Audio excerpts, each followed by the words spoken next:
What is up, guys? Welcome back to the channel, and I'm here with another iPhone unboxing for you guys. So if you guys saw my last video, it was an update on my iPhone 15 Pro, which I've had for 2 years, and at the end I basically said that I'm going to be keeping it, and I was happy with it and all that. But some things have changed. I went into the store and I played with the new 17 Pros. And I did some research online and watched some reviews and stuff, and I ultimately decided that the improvements this year were meaningful enough for me to upgrade. Mostly talking about three things. So for one, all three cameras this year are 48 megapixels. That is nice to have. Having to jumble between the 12 and the 48 megapixel lenses on my 15 Pro is just not ideal. There is a quality difference there. And then the other thing that I am excited about is the battery, because the battery in this phone is something like 20% larger than the previous generation, and it's probably even more than that compared to my 15 Pro. And I use my phone very heavily during the week, and I end up having to charge it probably by noon. It's usually dead. So a little extra battery life is not going to hurt. Plus, there's other many small improvements, and also the cooling upgrades that they did. Of course, they made this phone aluminum now, and they also added a vapor chamber cooling system to the system on a chip. And I live here in Arizona. I haven't had that many issues with my 15 Pro, but there have been certain situations where I'm outside, like trying to take a video or something, and the phone did give me the temperature warning. So I'm hoping to have that happen less with this one. And that's really it. And then also another big thing is I'm going to be gifting my 15 Pro to someone who's going to really appreciate it. So that was another big factor too. Not only do I get an upgrade, someone I know who's really going to like the 15 Pro is getting one as well. So that's pretty much my spiel on why I got it. Anyway, this is the deep blue color. I went in the store and I looked at the orange. I wasn't really a big fan of it. The orange itself on the case was fine, but I didn't like the hue of the glass back panel, so I went with the blue. I was probably going to go with the blue anyways. Of course, it's my favorite color, so that's what we did. And then this one is also the 512 gigabyte model, and it's my first 512 iPhone, and I was starting to run out of space on my 15 Pro, so I figured that was necessary. But as you can see, picture of the phone on the box. Very standard iPhone boxes have looked like this for years. They don't wrap them in plastic anymore, so instead we just have these little pull tabs. Let's go ahead and stop talking, and I'll get into the phone for you guys, because I know that's what you guys are here for.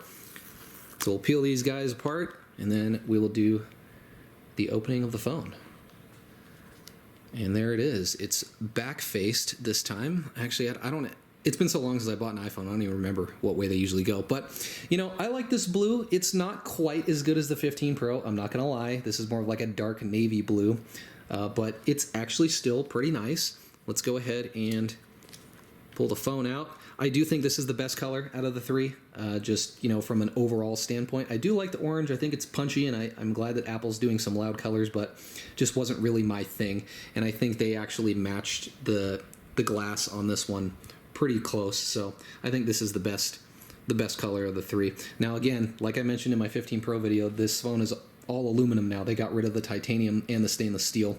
But I've seen, torture tests of this thing. It does tend to dent pretty easy and scratch, so I will be putting this in a case as usual. But as far as structural rigidity goes and bending, it's not going to be a thing. I've already seen the videos. Of course, we do have this camera button now. I didn't have a 16 Pro last year, so I'm not sure if I'm going to use this at all or like it, but there it is. And then, of course, like I mentioned, like everybody else has mentioned, we do have this gigantic camera plateau now, Apple is calling it, and they house a lot of components up here, the camera system mainly, but it allowed them to fit more stuff in the phone and fit more battery in the phone. So you know what? That's okay. Anyway, let's go ahead and peel the display off. So another thing worth mentioning is this phone does have a more anti-reflective display, and I can definitely tell it is improved. So that'll be nice too for outdoor use. But anyway, let's go ahead and turn the phone on. There it be. It's also a little bigger, which is something, I'm not used to as well, because again, I didn't have a 16 Pro, so, but it's not a huge difference. I go get my 15 Pro, but it's actually backing up to my computer right now. But there you have it. Let's watch it turn on. It is still quite weighty, honestly, it still does feel high quality. It's not cheap or anything. And yeah, it's, I'm sure the overall design will grow on me. I'm not the biggest fan. I don't think this is the most beautiful iPhone ever made, but I don't dislike how it looks either, so it'll grow on me. But there it is. So I'm just gonna go ahead and set it up now, I guess. But all we get in the box nowadays is a USB-C cable, but it actually looks like it's a decent length, so that'll be nice. And then we just have some little iPhone books and stuff. Of course, you know, no stickers anymore, so that's kind of a bummer, but there you go. That's what you get for your $1,300. So there it is, the iPhone 17 Pro. I say this every year, but I probably will not be upgrading next year. I don't see myself doing that. Probably 2 years again, 2 to 3, I think is the sweet spot now. But anyway, there it be. There's the iPhone 17 Pro. Thank you guys for watching the unboxing, and I'll see y'all in the next video.